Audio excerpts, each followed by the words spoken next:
¿Vale? Hola. Pues nada, hemos hecho el torneo de ningún niño sin juguete para más desfavorecidos, y en el torneo juegan la Peña Arcedista, los nuestros será, y el B de Benjamín, el Samboyá, el Castelldefels y la Peña Accionista de Cervelló. ¿Vale? Hemos hecho un torneo de todos contra todos y semifinal y final. ¿Vale? Y hemos recogido, bueno, bastantes juguetes, como ya podéis ver. ¿Vale? Más lo que se recauda en la rifa, que se comprarán también de juguetes. ¿Vale? Ya está. La asistencia está muy bien, hay bastante gente y por otro año me sale un poquito mejor. ¿Vale?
Chicos, dejarla.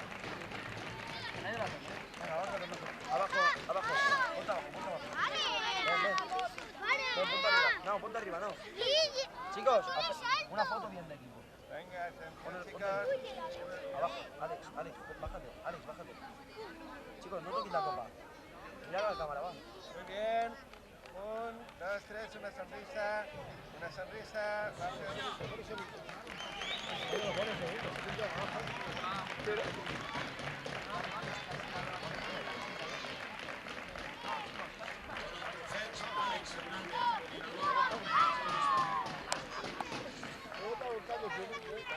Por el segundo las dos. Sí. Es que se gusta mucho con los patrones.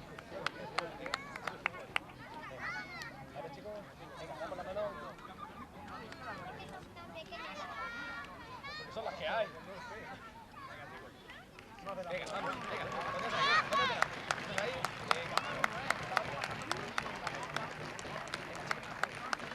A ver, chavalotes. Muy bien. 2.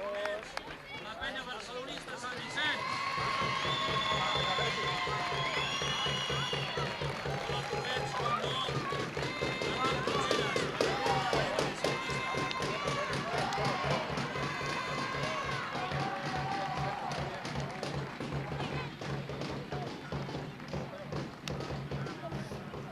¿Aquí se lo doy?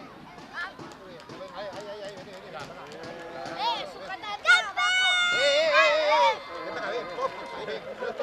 Con esto recto. Pero poneros en fila, da igual. Yo en fila, ahora he visto la... Juan, poneros recto. Mira.